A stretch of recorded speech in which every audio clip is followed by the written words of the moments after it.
Good evening, everyone. Welcome to tonight's Focus Live, part of our Autism Awareness series this month.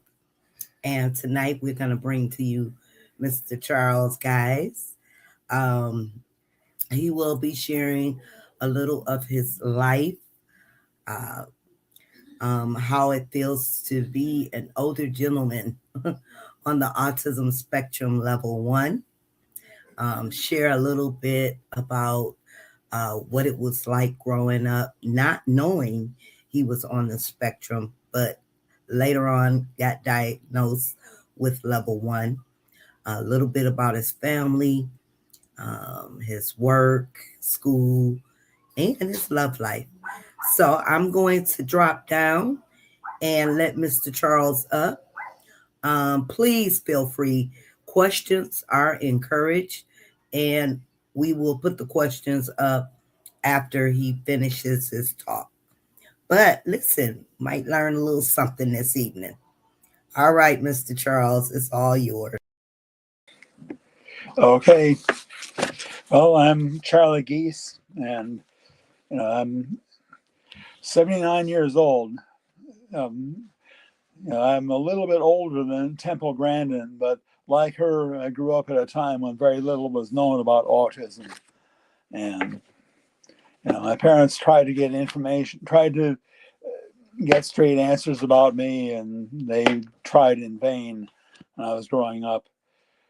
Uh, Early in life, one of the things that my mom noticed about me, and my mom and dad both noticed, was my mathematical ability. I discovered on my own addition on my own, and then mom and dad worked with me on arithmetic. And by the time I started first grade, I could do multiple digit multiplication and long division. But at the same time, I couldn't figure out how to fit in with the other kids. Uh, I remember in kindergarten, the other kids were singing these songs. The teacher knew the kids seemed to know them right away. I couldn't.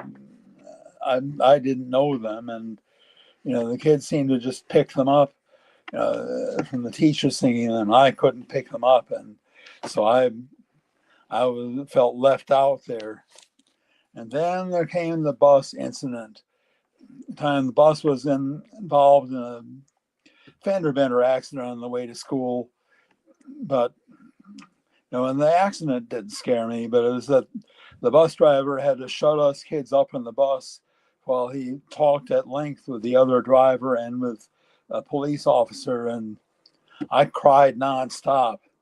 And it wasn't because of the accident; it was because of being shut up in the bus for that time. And after that, it was a while before I would get on a school bus, and so I missed most of kindergarten because of that. Because my mom didn't drive at the time, and my mom and dad anyway had just one car then. And then I got into first grade. The first few days, I wasn't paying any attention to what was going on in class. I was counting by 76s. That's something I got started with one time when I was 5. I gave my dad a long arithmetic problem to figure out. One of the factors in it was 76 to the 9th power. And I had no idea how huge a number that would be, but my dad worked it out in front of me. It came out to 84 quadrillion, 590 trillion, 643 billion, 846 million, 578,176. And I decided I was going to count by 76s until I reached that number. Over the next 3.5 years, I filled up reams of paper counted by 76s. I finally got up to, I think, 3,363,000 before I got bored and quit. But in the meantime, the first day in first grade, the teacher passed out the sheet of paper to all of us. Now, back then, a lot of kids started first grade not being able to read and write even their name. So what she wanted us to do on the piece of paper, I'm not sure, but I filled it up, counting by 76s up to 7,600. And the teacher took a look at it and she goes, "Well, I never." And That was an ongoing problem with the first grade, was not paying attention in class. One thing too is I would drink only from glasses that had design on them. Well, one time I was home from school sick. I was running a low grade fever. I had a sore throat, and I was laying on the couch. And we had a pediatrician then that would come to the house and made house calls. And he came to the house and he put this glass of water down on the floor next to the couch and asked me to bend down and pick it up. Well, it was a plain glass. And so I wouldn't bend down and pick it up because it was a plain glass. It didn't have a design on it. Well, the doctor thought I couldn't bend down and pick it up. As he was leaving, I heard my mom say, "Well, I guess he must have polio." I didn't know what polio was, but I said, "Okay, I've got polio." Well, later on that day, the doctor came back with a whole medical team. They laid me face down on the dining room table and went sticking needles into my spine. They were expecting fluid to gush out. I was screaming. Finally, they figured out all I had was tonsillitis. The next year, by the way, the polio vaccine came out, and in fact, my class was among the first ones to be given it on an experimental basis. But that's another story. But then came the thing in school that caused the school to tell my mom that she had to take me to a psychiatrist. And that was, I got the idea that the only time it was okay to use the school restrooms was during a class bathroom break. And at first we had 4 hour school day because we had double sessions then. So we went from noon to 4 o'clock. And at first the class got 2 class bathroom breaks, but later it got cut down to 1. And sometimes I couldn't wait, and so I would wet or dirty my pants in class.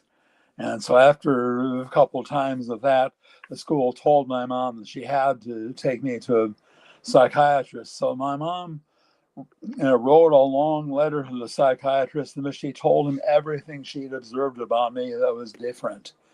Even the fact that there was a certain day in the spring when I thought, because it was past that day, I didn't need to wear an undershirt. Never mind that it was a cold day. And they told him all those things. But she started out, though, with the issue that drove her taking me there. That shrink read just the first paragraph of Mom's letter, and on that basis issued a dismissive diagnosis. He told Mom it was all her fault, that she was obsessed with toilet training. Over the next few years, Mom took me a couple other mental health professionals who found other ways to blame her for my social difficulties. As for the toilet accidents in school, after first grade, I resolved that henceforth I would ask the teacher for permission to go to the bathroom if I needed to go. And so there were no more accidents in school after first grade. But there were other problems, and I couldn't fit in with the other kids. Social difficulties. I got really jealous of my sister because she made friends so easily. And so with all those, Mom and Dad tried to get answers, but they couldn't. There are other oddities. Like at some point when I was about 5 or 6, I decided that I didn't like forks because they made holes in food, and so I wouldn't use a fork to eat. I insisted on using a spoon, which is fine. But when I got to third grade, then we were in a school system where we no longer had double sessions. So we moved to Connecticut when I started third grade, and so now we had hot lunches, and they gave us whatever utensils were appropriate for the food that was served for lunch. And so if there was nothing in the lunch that people normally ate with the food, they gave us just forks and knives, and so I would eat with my hands instead of eating with a fork. And other kids thought that was weird. They tried to tell me, eat with a fork, not with your hands. And finally, at some point when I was in the fourth grade, I decided, okay, I'll use a fork to eat. And then I decided that spoons were just for babies, and I insisted on eating just about everything with a fork. I must have made exceptions for certain things like soup. I must have eaten that with a spoon because how do you eat soup with a fork? But I would eat ice cream with a fork. Uh, so other things like that. Uh, now meantime though, I was way ahead of all the other kids in math, and the teachers all knew that, and they were looking for things they could challenge me with. And finally, when I was in fifth grade, one day in the cafeteria, the principal approached me and showed me this diagram with all these lines, and some of them had the lengths on them. He showed me a dotted line. How long is that dotted line? He asked me, and I didn't know the answer. He said, well, come to my office a half hour before the end of school, and I'll teach you geometry. And the rest of the year, that's what he did. He took a half hour out of his busy schedule every day at the time when my class was learning fifth grade math, and he taught me geometry. And he gave me the textbook to take home over the summer to finish because we only got partway through it by the end of the year.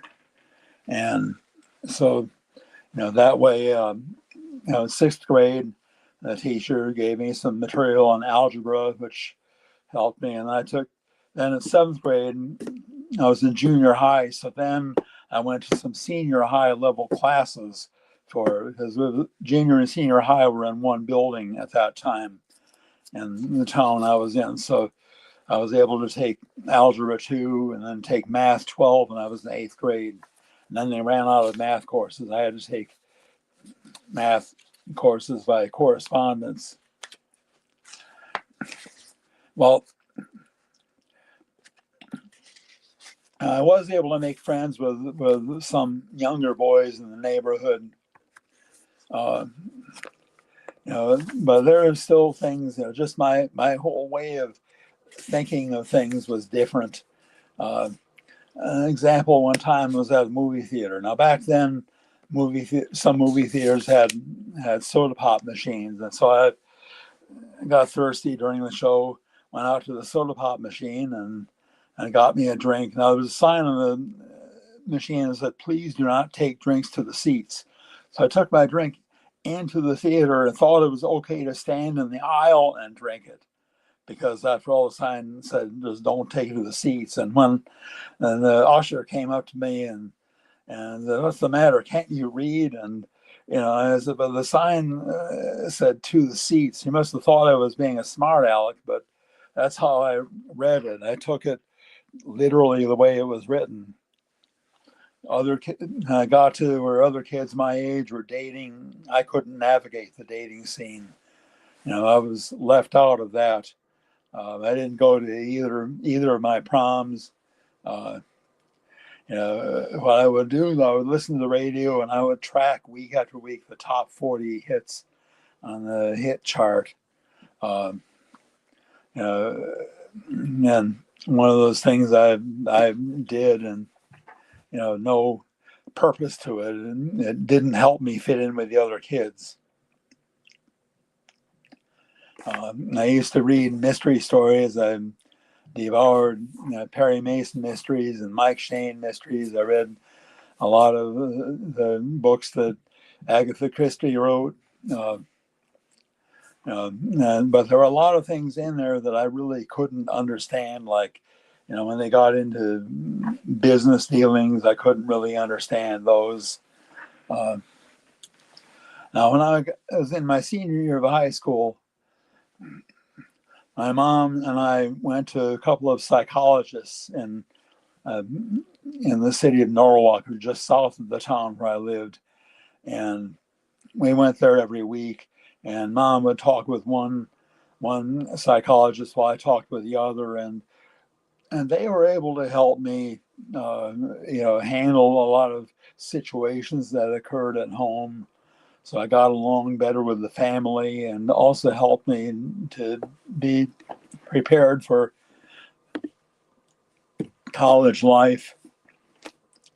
And so there was some help, but they couldn't put a label on the reason for my differences from other kids.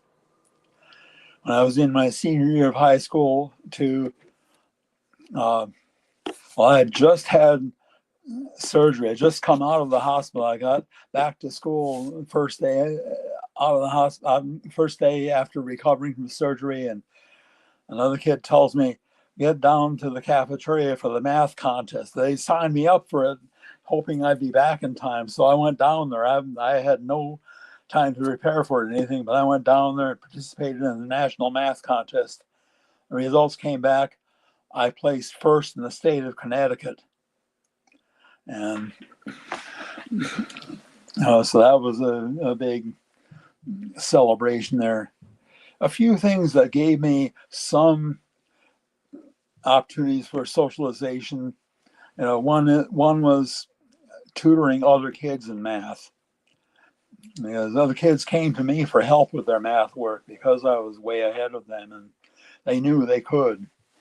And so that gave me some opportunities, and then and to knowing some group activities that other kids did, that helped. I got to college, Michigan State. I saw guys playing bid whist, and I just from watching them play, I picked up on it, learned how to play bid whist. And to this day, my wife Cindy and I sometimes get together with friends, and we like to play that game, our favorite card game. But was I had difficulty appreciating other people's points of view.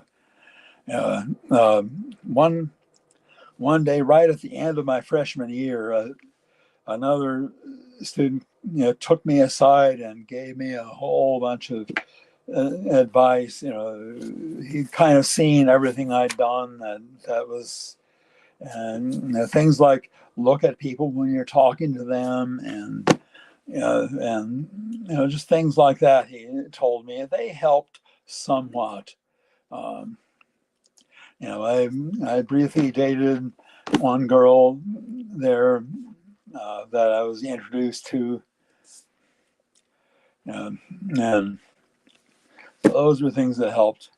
After my junior year of college, my family moved from Connecticut to Illinois because my dad got a job in Chicago. So we did that.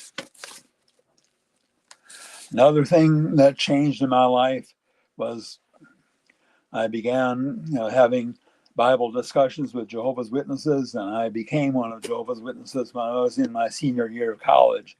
That affected my outlook on life, and also, that gave me, a place where I was accepted.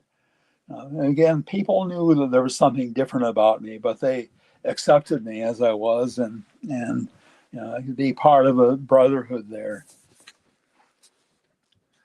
And there are guiding principles that helped me.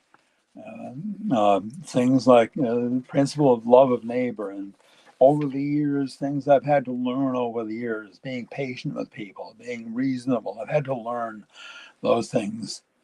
It also affected my view of dating and marriage, that, dating is something you do when you're looking for a marriage mate. And so I wasn't really anxious about getting into the dating scene until I got my first job and felt that I was ready to look for a wife. Now, finding my first job, it took several months to get that job because I really didn't have interviewing skills. And finally, at one employment agency, a guy, basically told me, from what he'd seen talking with me, he gave me a whole bunch of tips on interviewing, and those helped me to eventually land my first job. and I got a job working for an insurance company in Chicago as a computer programmer, and stayed there for 6 years. And then after getting that job, I got my first apartment. Got an apartment that was 4 blocks away from where I worked, so I could walk to my job. And the apartment was right near Lake Michigan, so it was a nice area of the city. And then shortly after I got that apartment, I was attending a weekend religious assembly, and some people introduced me to a young lady named Judy Fairbrother. And so we talked for a while, sat together and talked for a while, and then we made a date for the next weekend, and we started dating, and eventually, I very awkwardly proposed her. She had to ask, "Is this a proposal?" But anyway, she accepted, and eventually we were married, and then a year later, our daughter was born, our only child that we had, Dorothy, and then we bought our first house in Chicago and lived there 3 years, and then after that we moved to Virginia. And this was after my parents had moved to Virginia. My dad had taken a job in Washington, D.C., so we moved there too, because we visited them and we liked the area. So we moved there. I got a job there in Virginia. And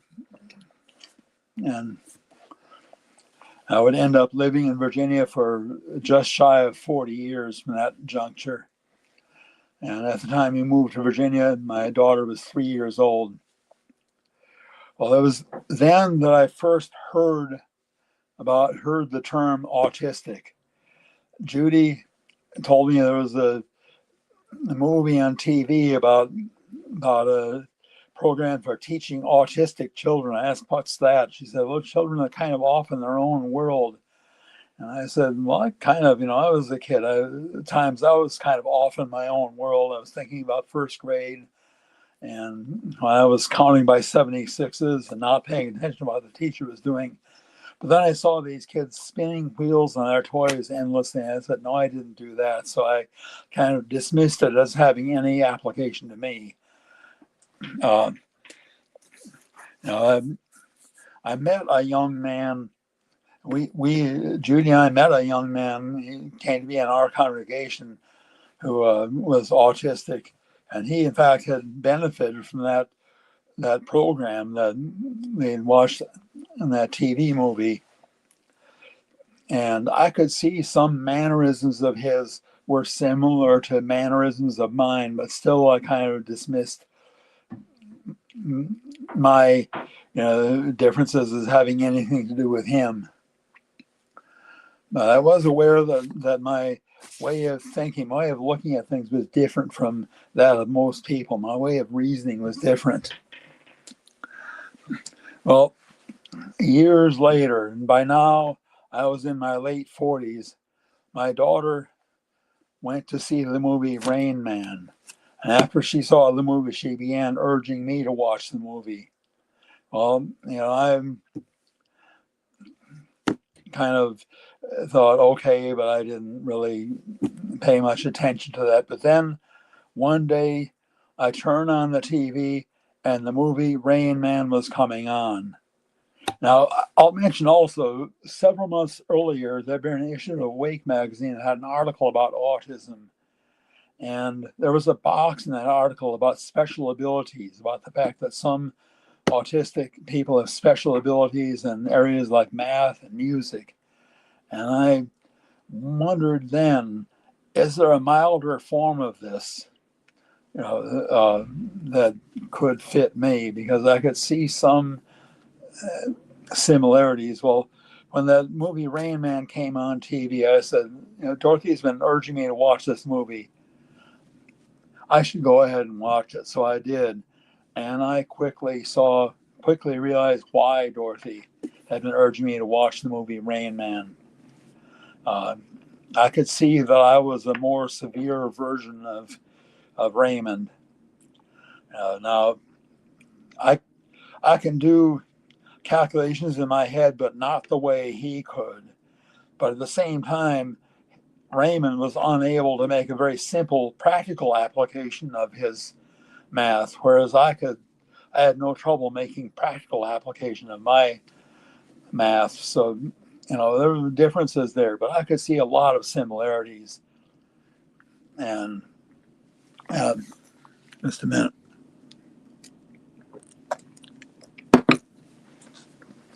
Subsequently, I told my my mom. I talked to my mom, and I prefaced what I said with, "You, this is going to sound crazy, but." And then I told her, what I suspected. I had watched what I suspected, and Mom said that she didn't think it was crazy at all. It made sense to her. Um, and I'd also read after watching the movie. Let me add this detail. I decided to look up autism in the Mayo Clinic Family Medical Guide. And at the very end, it said there's also a milder form of autism whose main symptom is social awkwardness. Bingo. That confirmed it too for me. And then I talked to my sister, and I said the same thing to her, that you may think this is out in left field. And she said, no, it made sense to her too.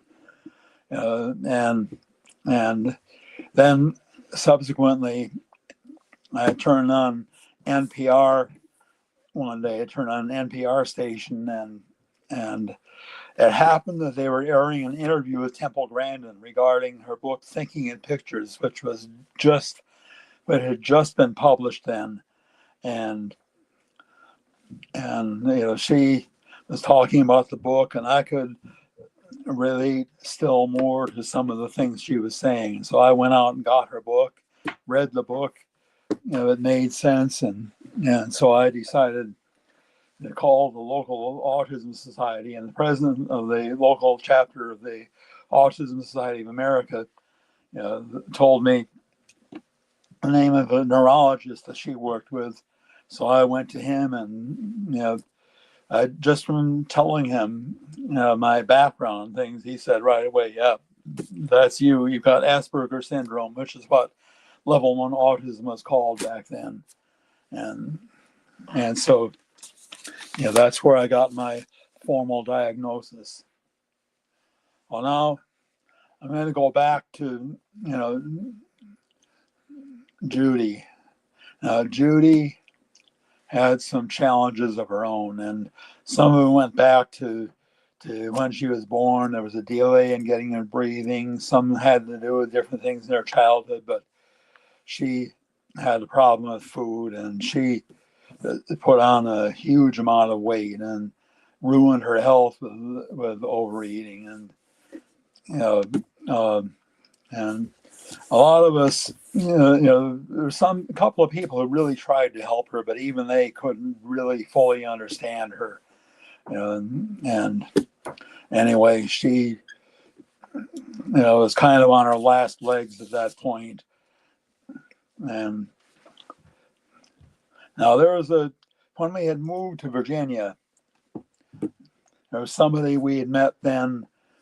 Judy formed a friendship with, started a friendship with. Her name was Heloise.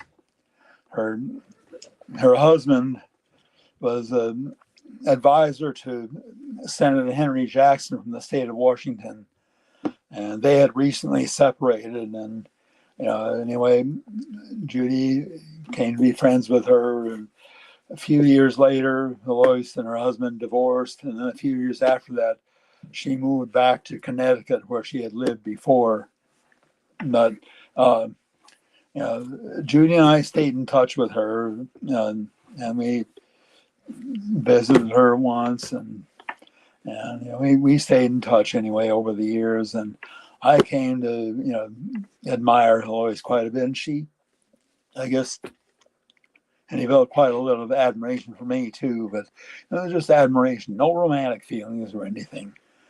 But you know, then anyway, the time Judy went into the hospital, and doctors pretty well knew that this was that she was on her deathbed. She was in a coma, on life support, and anyway, that Sunday I spent the morning at her bedside, and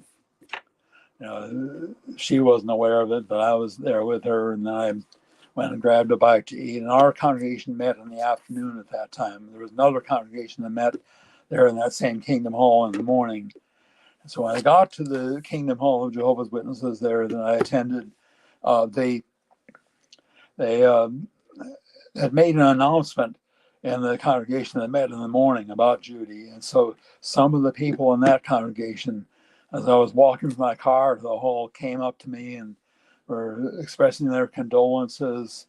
And then as I entered the Kingdom Hall, Heloisa's daughter, Kim, whom I had known since she was a little girl, intercepted me.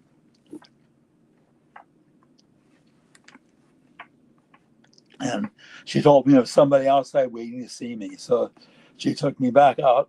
I knew right away it had to be her mother, Heloise. And so anyway, she took me back out there. Heloise had driven down for the weekend with her friend Aquanetta, who lived in New York City. And anyway, Heloise heard about Judy, so she gave me some words of comfort, which I appreciated. And then she and Aquanetta got on their way back home, and I went in and enjoyed the meeting. And during the week, it became clear that the conditions are met under Judy's durable power of attorney, under which she wanted life support discontinued. And we got the opinion of two doctors on that, made sure all agreed. So that Friday, she was taken off life support, and she went quickly. And so my daughter and I made a list of names to tell. We made arrangements for a memorial service for her. We made a list of names to call and tell them about the arrangements. We forgot about Heloise, but another friend that we did called Heloise and told her. So at the memorial service anyway that Sunday, at the end of it, I was surprised to see Heloise in the back of the Kingdom Hall. She said she wasn't going to stay. Another friend of Judy's, the name of Maureen, arranged to have a repast at her house afterward, but Heloise said she wasn't going to stay for the repast because she had to get home. And so I took the flowers back to the house and then went to Maureen's house for the repast, and surprised,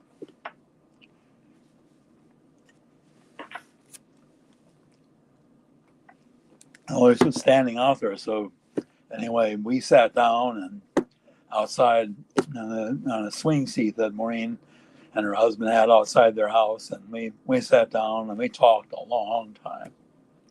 And we,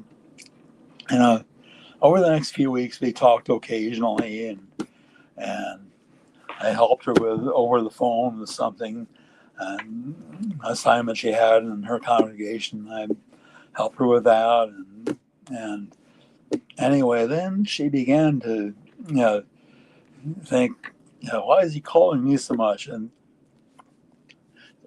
she, unknown to me, she called a mutual friend, a lady by the name of Jerry, and she was asking Jerry, how can I get him to stop calling me? And so Jerry told her, I think that brother's interested in you. And Lois said, can't be. And Jerry said, yes, I think he's interested in you. And Lois said, it can't be. Jerry asked, why can't it be? And Lois said, it can't be. So then Jerry persisted, well, why can't it be? And Lois told her, trust me, it just can't be. And so Jerry asked, well, won't you hear him out? And Lois told her, well, I'll hear him out, but I don't think so.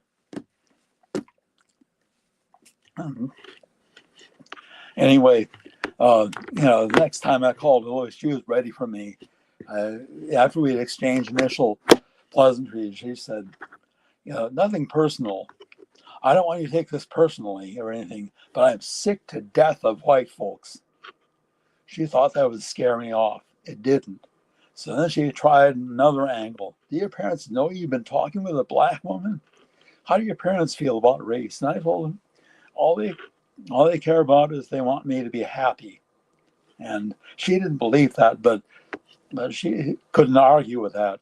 That's what she would subsequently see that was true, but at the time she was skeptical. But anyway, then I called after that conversation. I wasn't sure how to proceed, so a few days later I called Jerry and asked her if she knew anything. She first pretended not to know anything, and she started laughing. And I knew she knew something, and so she said, that uh, I would have to do the pursuing. So I called Heloise Sunday night. This is near the end of September now of 1996, and I told her that I was supposed to attend a class at my company's headquarters on Long Island in the fourth week of October, and I would like to come up the weekend before that to New Haven, where she lived, and visit. And now Heloise, at that point, gave me her work phone number and her mother's phone number so I could reach her any time of day, because up to then I just had her home phone number. But and we began talking every day. But she was determined to talk me out of coming. But that wasn't the way it worked out.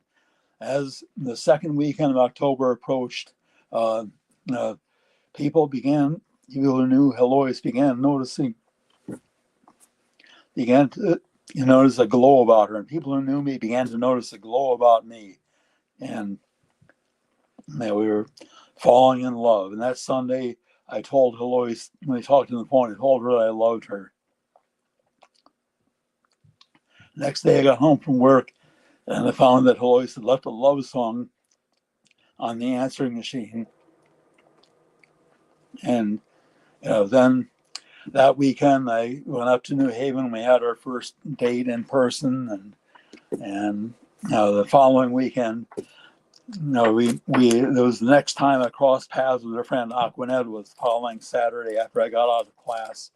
I met Heloise at Aquanetta's apartment in New York City. The three of us went over the material for the meeting that weekend, and then Heloise and I went out to dinner and a Broadway show to celebrate our engagement. And we dated throughout that winter. I experienced everything I'd missed out on as a teenager, and people described us being like two teenagers, except we weren't teenagers. We were mature adults who had known each other for many years. And this was our knowledge of each other and admiration for each other blossoming into true love. Anyway, we were married the following April 19th, 1997. We went to Hawaii for our honeymoon, and that was. I remember even during our dating, one time, Kim said that time that she intercepted me outside the Kingdom Hall, and the time I was talking to my mother, she told us afterward that she sensed an electricity between her mother and me on that occasion, and she realized where things might be going in the future then. And at one point when we were dating, Kim was cooking dinner in her kitchen, and she looked over at her living room where her mother and I were sitting on the couch and having an intense smooch session. And Kim remarked, "You guys definitely need to be chaperoned." But that's how it was. And once we were married, I remember that honeymoon. We both described that as idyllic. We stayed in this split. Well, the hotel really gives new meaning to split level because it's on the side of a cliff on the island of Kauai, overlooking Hanalei Bay. and really beautiful place to stay, beautiful place to spend a honeymoon, uh, and that's how our marriage was, and we enjoyed many times together. Lois went out and after a while she went out and bought 3 lifelike dolls that they gave names because she felt that Lois was past menopause, so she couldn't have any children. So she decided that for all her efforts, we needed to have some children to show for our efforts. So she bought 3 lifelike dolls. We named the first one Quanisha. We named the second one Xerxes. And we named the third one Tashima. And those were our children. But we enjoyed our time together. When we first married, we lived across the street from the community pool, and when we went over to the pool, Alois would disappear, and then she would reappear in the person of the fresh neighbor who would come up to me and ask, "Hey, cutie, are you married? Where's your wife?" And she would. She could be my wife, my concubine, my girlfriend, or my fresh neighbor. And I could be her husband, Charlie, her boyfriend, Robert, or Der Gans, this German dude that would kidnap her and take her various places where he would have his way with her. And we were that way throughout our marriage. Even when she would pick me up from work to meet me for lunch, sometimes I would be out there with my thumb out for a ride, and she would roll down the window, "Sorry, I don't pick up white boys," she'd tell me. And I would have to talk my way into the car, and then we'd go and do lunch and so on. Eloise had some serious health issues, and she was in increasing pain with her arthritis over the last several years. And finally, the doctors were telling her they couldn't do anything more for her unless she went for hip surgery. And she knew it was risky, but she couldn't stand continuing to be in the pain she was in. And so she went in for the hip surgery, and she contracted an infection during the surgery, ended up dying from sepsis. And so that was in December of 2010, after 13 years of happy marriage. But, uh, anyway, so I experienced the grief that comes with losing a wife whom you truly love.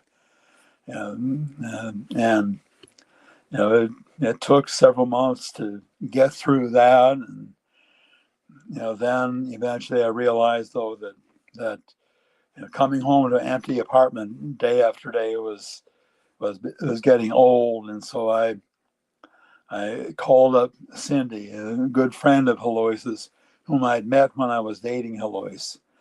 And anyway, we started talking, and we ended up getting married on March 16th, 2012. And we celebrated our 14th anniversary last year. Cindy and I have done many things together. We spent our honeymoon in Jamaica. Had this own little villa that had its pool that we shared with just a few other guests. It was really nice. Later on that year, we went to Niagara Falls. We've been to Germany to an international convention of Jehovah's Witnesses in Germany, where we had the privilege of being delegates there. And, we've enjoyed a lot of different things. Also, Cindy was at my side when I got appointed an elder in the congregation, and I've been serving as an elder ever since. This June will make 12 years. And so,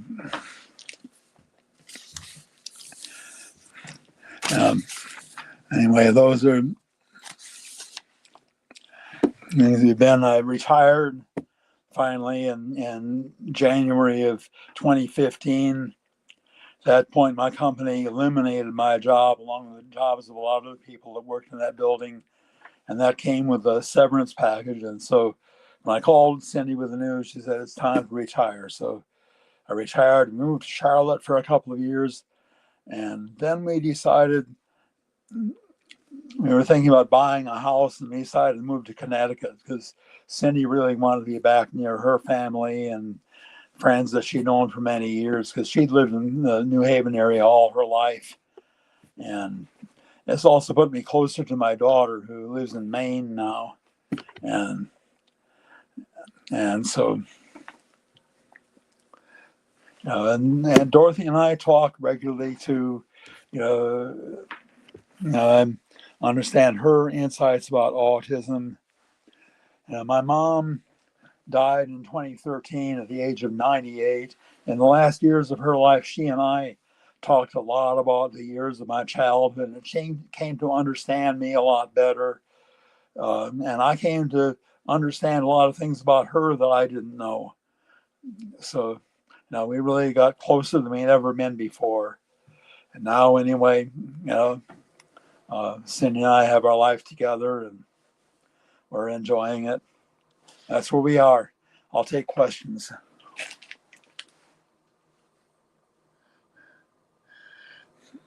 Did I have difficulty raising my daughter and having social awkwardness? Um, I had some difficulties with raising her. Uh, the thing is, Dorothy and I bonded well early, but all the same, there were misunderstandings between Dorothy and me, definitely. And of course, when it came to school things, sometimes, like one time, I was at a, you know, parent day at school, and and parent teacher day at school, and we got to talk with the different teachers, and there's something I didn't really understand about one of the teachers, and I said it in front of another teacher, and my daughter afterward told me that those two teachers are kind of good friends with each other. In other words, maybe that wasn't such a good thing to say that in front of her.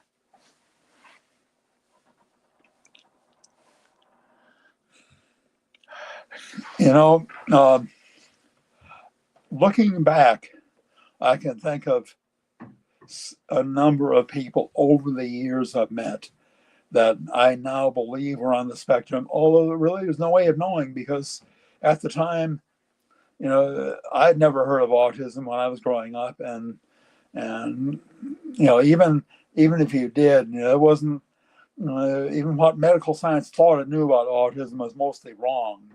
Bruno Bettelheim's refrigerator mom theory. And so looking back though, I can think of at least two other boys in my school who I believe were on the spectrum. Girl that I dated briefly in college, I believe that she was on the spectrum. Uh, I've met other guys that I now believe were on the spectrum, and at least two women that I think are on the spectrum. But again, as far as people who've been diagnosed with autism, I met a few, but when I was growing up, that just wasn't the thing. Go ahead. What was my favorite thing to do as a hobby? Uh, I like to play, online games. I play solitaire on my phone. I play word games too. Word games actually are my favorite thing. I do several puzzles I do in the New York Times every day. And my daughter also does these, and so does my granddaughter-in-law. In fact, my daughter, my grandson, my granddaughter-in-law, and I have a thread in which we compare notes on these puzzles. So we do the Wordle puzzle where there's a 5-letter word and you have 6 opportunities to try to guess it. And each guess, they tell you which letters are in the word but not in the right places, and which letters are in the word and in the right places. And from that, you apply deductive reasoning and you figure out what the word is. And there's the spelling bee, where you have these 7 letters in a circle, and one of the letters in the middle of the circle. And you have to come up with as many four words of 4 letters or more as possible that use only those 7 letters. But all the words you come up with have to use the letter that's in the middle. And there always is at least one pangram. That is a word that uses all the letters. And I always try to make, well, they call it queen bee. I say, for me, it's king bee, where I get all the words that they've come up with. And then there's the mini crossword. I'll do that, and I'll do the connections puzzle and the strands. And if you look at New York Times puzzles, you find out what these are. Go ahead. I do Twitch. That's the thing I do. I Twitch sometimes more than at other times. In fact, sometimes Cindy will ask, if something is wrong, because she knows that I'm twitching more than usual. And usually it's not necessarily anything's wrong, just I'm twitching. That's all it is. How would an adult know if they are on the spectrum and not just social anxiety or other things to look for? I think the best thing, there are some tests online that you can take that may give you a clue, but I'd say the best thing is talk with a doctor who specializes in autism. There are neurologists who specialize in autism, and there are psychiatrists who specialize in autism. Talk with one of them.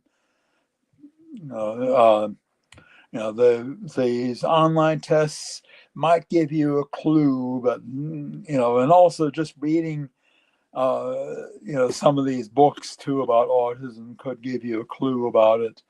Watching a movie like Rain Man could give you a hint. Hey, this looks a lot like me. But again, the doctor who specializes in it is the key to getting a formal diagnosis. Yeah, a lot of people do. Go ahead. Well, I felt relieved. It was, I really felt relieved, and I was glad to understand what it was about me. I had, a couple of years before that, I'd asked my mom about, the reasons why they took me to those psychologists, and I wondered if there was something about me that I needed to know. And I even looked in the Mayo Clinic Family Medical Guide under psychiatric disorders, see if there was something that seemed to match me, and I couldn't find anything that seemed to match. So I was glad, and it's given me better understanding of other people and what challenges other people are dealing with. I remember I was after one of our congregation meetings one time, I was talking with a lady. I knew that sometimes she would be regularly coming at the meetings, and then for a long time, you wouldn't see her at all. Then you'd see her again for a while. And I was talking with her, and she was telling me some things about herself. And I asked her point blank, "Do you have seasonal affective disorder?" And she told me, yes, she did. And, but having my diagnosis helped me be more sensitive to things like that, to things that other people are dealing with that are their challenges, and more understanding about it.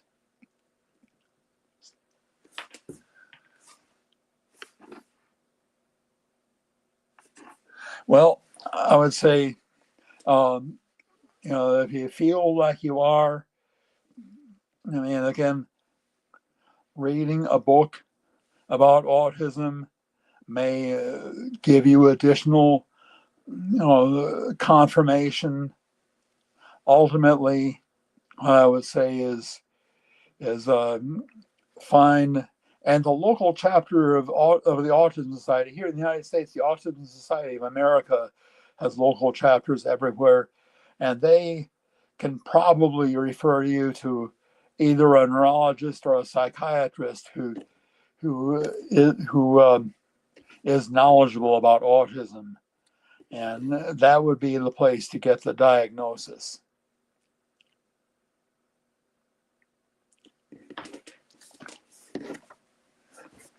Because that's what I did. The Autism Society of Northern Virginia, the president of that group, referred me to the neurologist who diagnosed me. So, you know.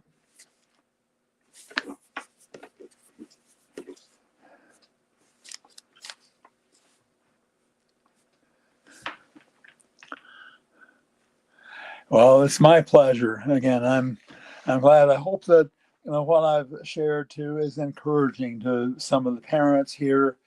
I know even if your child is level 2 or level 3, and there's not really a whole lot of hope of the child living independently, you know, at least help your child to, you know, to the extent possible that your child can enjoy life. If the child can enjoy a measure of autonomy, that's great. Whatever measure the child can enjoy, that's great. And the thing is, when the child's happiness, I think back to what Heloise said about she thought that my parents would have a problem with me you know, pursuing marriage with a black woman, and nope. They just wanted me to be happy.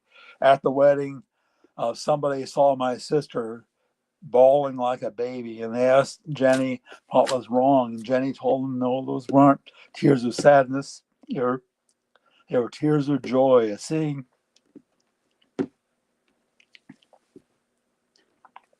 their brother was truly happy. Um, yeah, thank you. Thank you, Kelly.